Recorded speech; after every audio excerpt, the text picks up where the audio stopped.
Welcome into the Rockies Insider. I'm your Rockies Insider, Patrick Lyons, with an emergency podcast. Warren Schaeffer back for 2026 as the manager, not interim. The interim tag has been removed. Warren Schaeffer will be back for the 2026 season and quite possibly beyond. I'll get into as many details as I know about. What are the implications? What does this mean for the Rockies' future 2026 beyond? What are the Rockies getting? How about a devil's advocate? Should they have gone a different route? And an update on a minor leaguer who had brain surgery very recently in this past week. And of course, any of your questions, if you are watching and joining me live in the chat.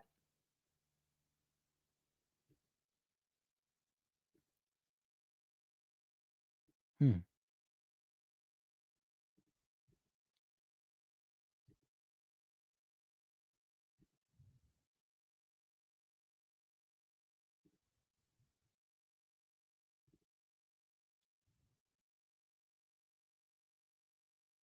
Technical difficulties. That's all right. I'll do this again real quick.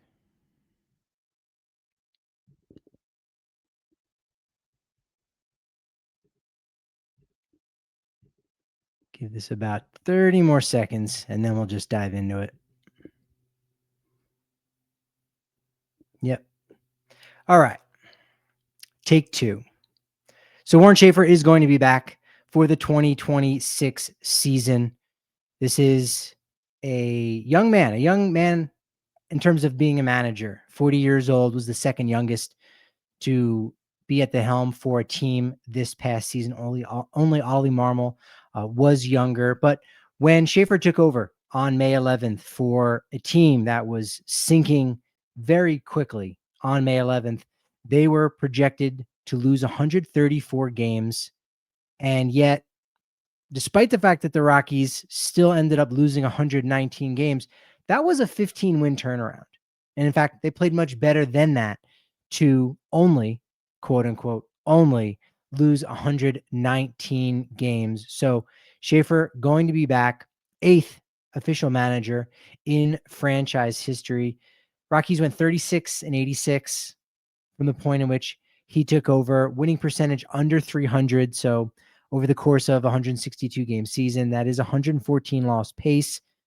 But they did have a 6-game losing streak there at the end of the season that, maybe skews things just a little bit. But in general, what you saw out of Warren Schaeffer was a new captain of the ship to help steer some of these young guys into finishing out what was, for many of them, their first or second full season in the majors. And, Schaeffer kept a cool head on his shoulders and did a great job, I think, to steady the ship and get as much as possible out of a roster that was really bad and out of an organization that had been on this path for a couple years. And unfortunately, it culminated all in 2025. And we might see more of that again in 2026. But Schaeffer definitely, I think, helped steady things in a big way for these young players, all of whom wanted Schaefer to come back. I wrote about it at the end of the season with Mickey Moniak. I know Kyle Freeland expressed his excitement for Schaeffer coming back for next season. In the press release, new president of baseball operations, Paul DePodesta, said, "We're confident Warren is the right person to lead our club moving forward. He has established strong relationships with our players, understands the culture of this franchise, and embodies the energy and work ethic we want on and off the field." Wednesday, there will be a press conference, not at Coors Field. It'll be on Zoom, but on Wednesday, you'll hear more from Warren Schaeffer and President of Baseball Operations, Paul DePodesta. Schaeffer, this has been a long time coming, and I definitely think you could have read the tea leaves. I wrote about Warren Schaeffer in 2018 or 2019 when he was still the manager of the AA Hartford Yard Goats and really seemed like he was this rising star in the coaching ranks.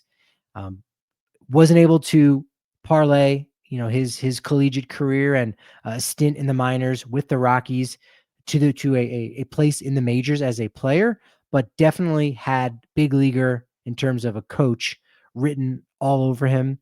He had been with the Rockies going all the way back to 2007 as a player. He first became a manager in High A Asheville from 2015 to 17. He was with Hartford in 18 and 19.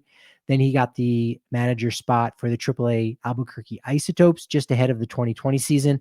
Unfortunately, there was no 2020 season in the minors, and up through the 2022 season, he was their skipper until he was named the third base coach for Bud Black's staff in 2023. But Schaeffer has been with this organization since 2007. 2026 is actually going to be his 20th year with the franchise. He was drafted in the 38th round in 2007 out of Virginia Tech. And you know what you get paid? You know what your signing bonus is as a 38th round pick? It's $1,000. That's it. $1,000, 1 month's rent. And, this was a time in which players had to cover their own costs too. They don't get the housing like they do today. And when you look back at that 2007 draft, it wasn't a great one. And Warren Schaeffer may end up becoming the biggest bright spot, despite having never reached the majors as a player. 2007 draft also featured 9th round pick Jordan Pacheco, was in the bigs for part of 6 seasons, was a solid rookie in 2012, got a little Rookie of the Year award attention there. Reliever Matt Reynolds, the 20th round pick, solid career for a reliever. And 30th round pick, Bruce Billings, in 5 big league games for him. That's it. Only 3 players that were drafted in the 2007 draft, back when it went up to 40 players.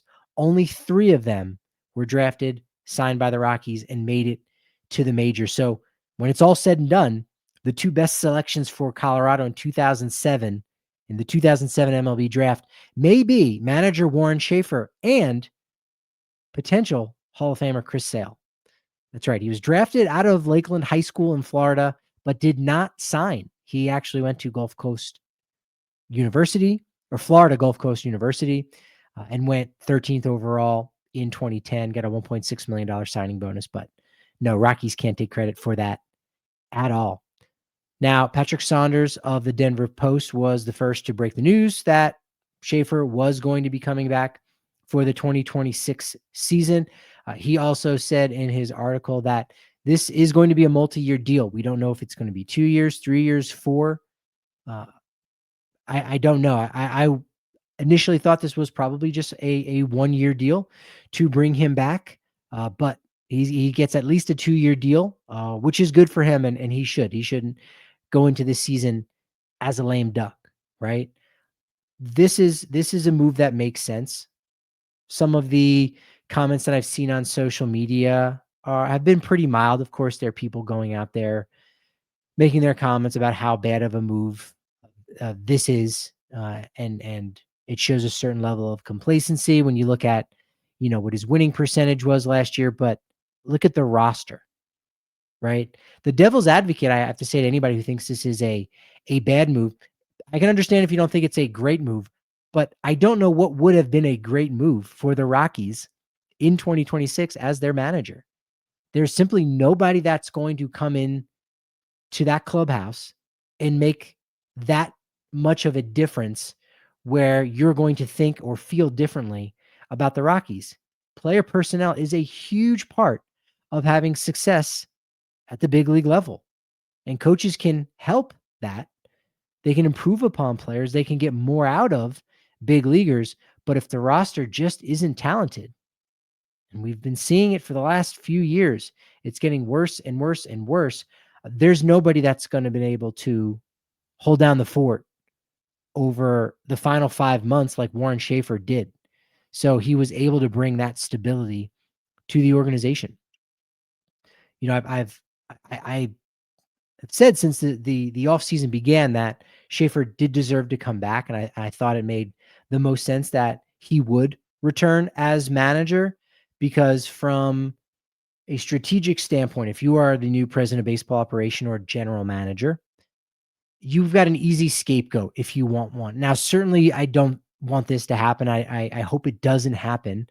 But, Paul DePodesta, I think it's going to take him a little while to figure some things out. Having some conversations with some folks within the Rockies organization and in the media, discussing the fact that if the GM or president of baseball operations for the Rockies was somebody who was already active in Major League Baseball, they would be able to really get things jump started in 2026. I think you still have a long way to go for this rebuild, but you can hit the ground running in 2026. Paul DePodesta, having been away from baseball in the past decade, it's going to take him probably a year to really figure some things out, maybe half of a season. Sure, whatever, but it's going to take him some time to adjust. Smart dude, no doubt about it. But there's going to be some adjustment period. And so he might not necessarily know what kind of manager he wants. What he does want is someone that's going to bring the skill set that Warren Schaeffer has, his tenacity, his work ethic, the relationship that he has with virtually the entire 40-man roster coming up through the minor league ranks as a manager in low A, in double A, in triple A. So he has that pedigree. So he checks off all of those boxes in a really big way. But keep this in mind. The manager next season for Colorado in 2026 may catch a lot of flack. The 2026 manager, again, whoever is there, whether it's Schaeffer or it was going to be somebody else, doesn't matter. There's a very high likelihood that the manager in 2026 is going to get a lot of heat because there's a lot more bad history on the line. And it's rare for a team to lose 119 games and then only, quote unquote, only lose 99 games. That's a 20-win turnaround. It's not impossible, but it seems very much unlikely. So more bad history is on the line. 2026 could extend their streak of 8 consecutive losing seasons. 7 this past season was already a record. They had lost 6 years in a row previously, twice. They had it 3 years in a row from 2019 to 2024. 2025 was year 7. 2026 could be year 8. 5th straight season in last place in the NL West on the line next year. That would make for the 11th time that the Rockies had finished dead last in their division. So virtually half of the seasons where they were in last place in the NL West have come in the last 5 years. We also could be looking at 4 consecutive 100-loss seasons. That hasn't happened since 1965, when it was the expansion New York Mets, a team that didn't exist in 1961. They had nobody. There was no farm system. There was not an entire front office and a big league roster and a coaching staff. They didn't exist. So 4 years of losing 100 games in a row. It would be the first time for a non-expansion team since 1942. That's a lot of weight. That's a lot to deal with. As much as the Rockies are in the midst of a change, that change might not really happen visually. We might not see a lot of that change in the results in 2026. And Warren Schaeffer was able to navigate potentially the worst ever modern day win-loss record we've seen. He was able to not only work around that, but work around the media, work around press, some of the hard questions that were asked him, that were lobbed his way.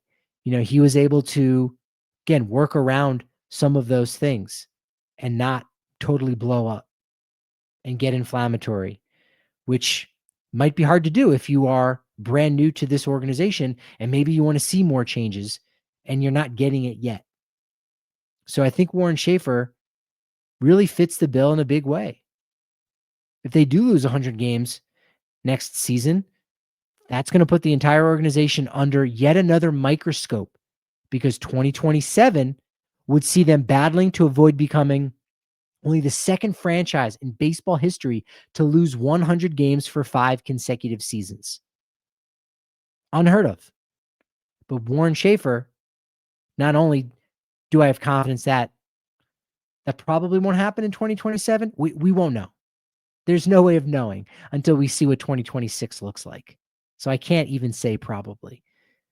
We don't even know what 2026 is going to look like. We know it's going to be hard to win 20 more games than this past season.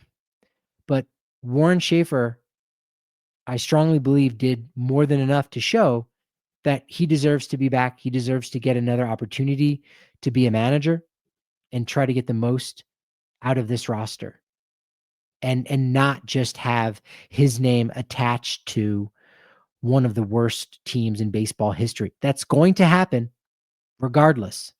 Just like Bud Black's name is attached to this 119 loss season. You can't undo that.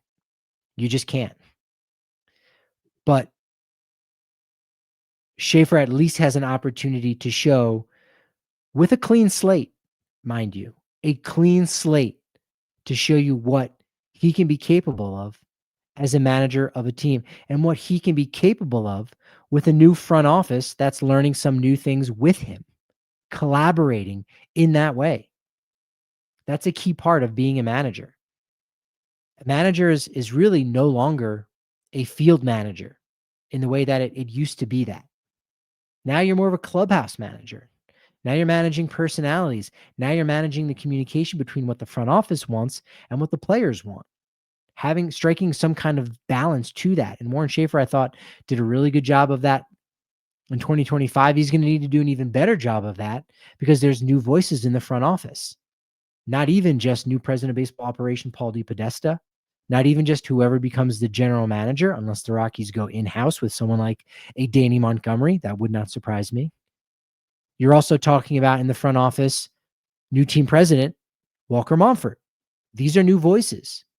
They want to put their fingerprint on the Rockies. They're going to have to figure out a couple things, and Schaeffer may have to deliver some of that message to his players, to the fans when he talks with folks like myself in the Denver media.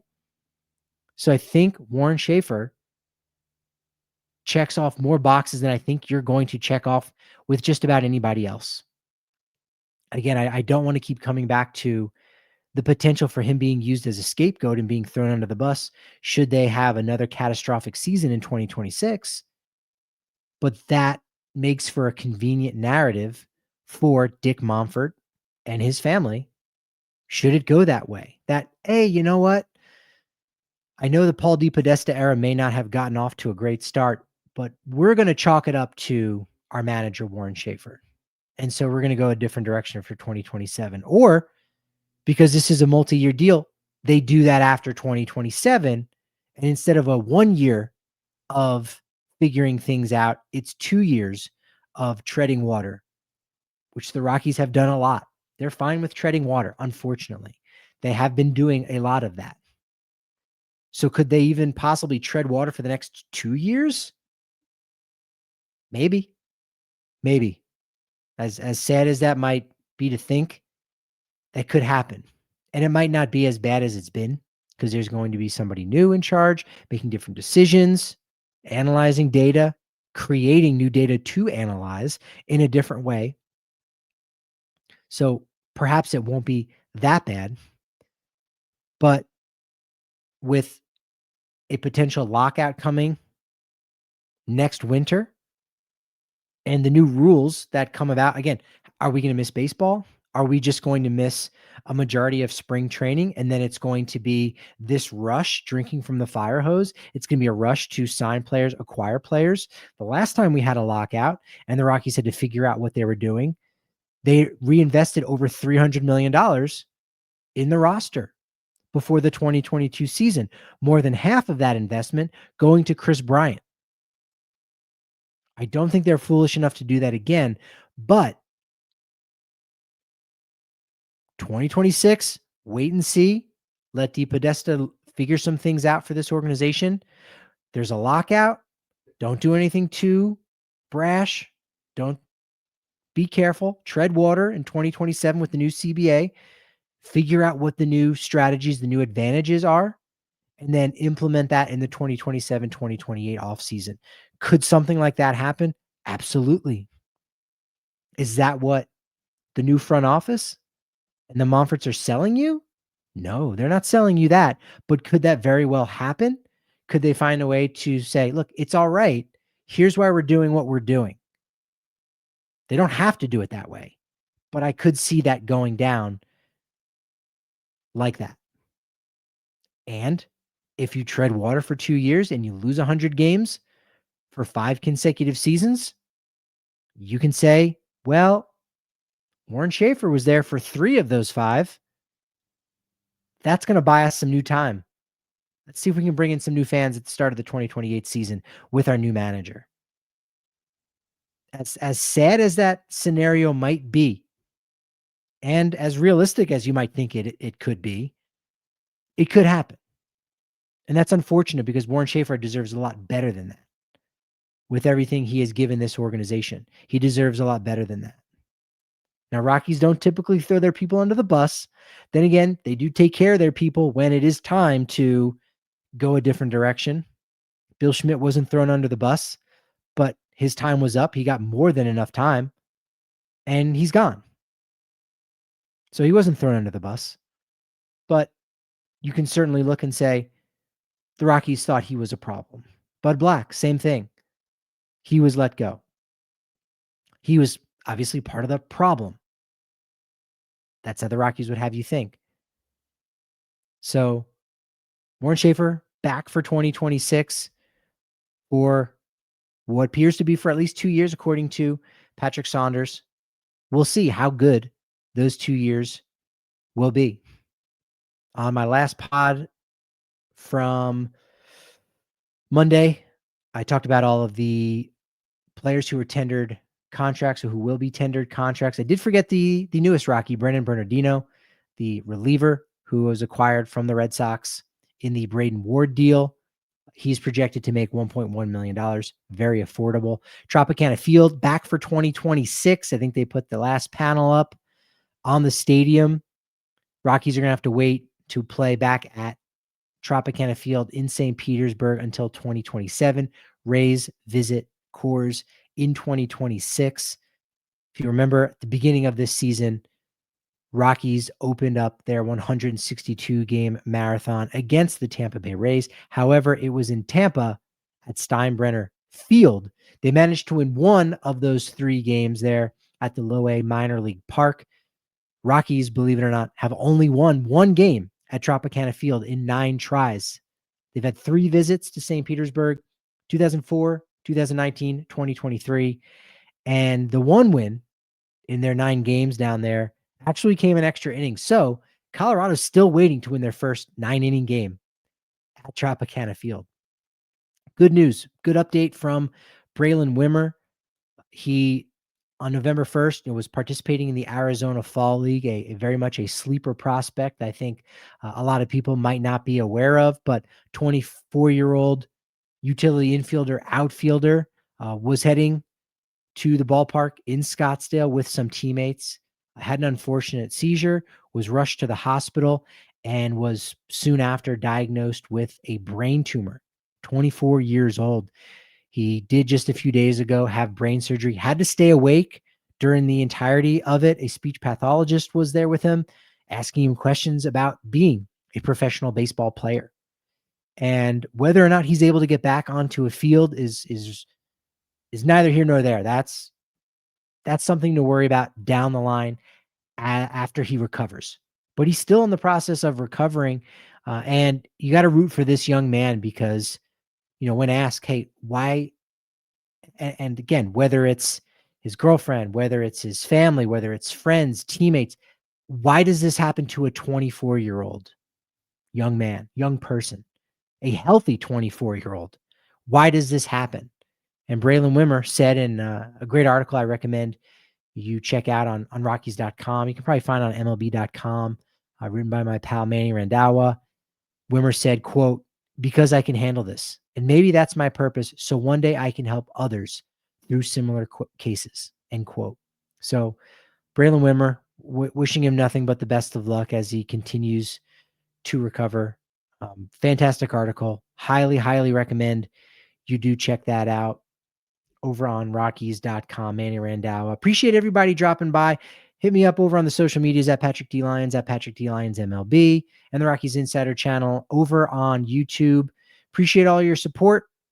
Appreciate the momentum as well. But unfortunately, that momentum can only be as good as my next show. So, of course, I'll talk to you tomorrow.